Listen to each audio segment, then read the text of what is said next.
The research that I've been working on during my 3 months at CEU is related to whether the skills of early education teachers have changed both in the United States and elsewhere, particularly in OECD countries, have changed over time. Are our earliest educators, our earliest childcare educators, becoming more or less skilled?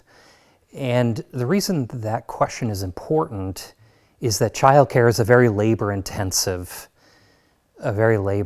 process. When we think about whether or not childcare is of high or low quality, that is largely determined by how good or bad the teacher is. So if teachers are getting better over time, we may think that the quality overall of childcare is getting better, and I think the reverse is also true.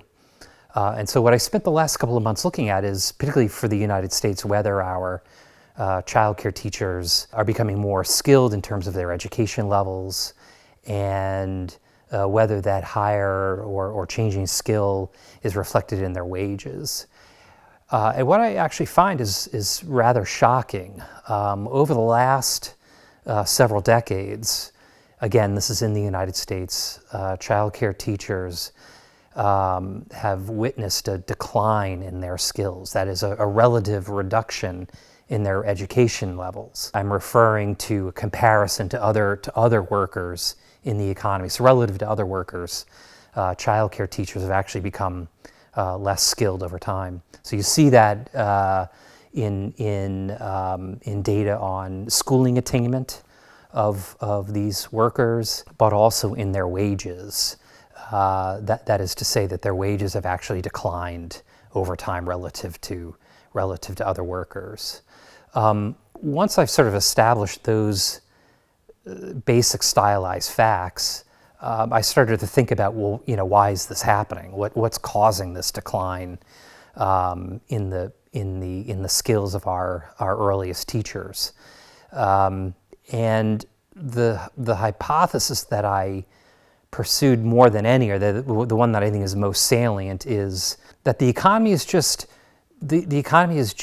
much more open to workers with high skills, and is willing to pay workers much more now with high skills than was the case many decades ago. That's relevant because childcare is an extremely low-paid occupation. So you can imagine a childcare worker with a bachelor's degree earning, say, $15 or $16 an hour could easily make a switch more recently to other occupations paying twice as much. And those sort of labor market incentives, I think, are much more powerful than was the case a couple of decades ago. And because of that fact, the childcare workforce is really bleeding itself of its best teachers, and may explain in part the decline in the skill levels of teachers over time.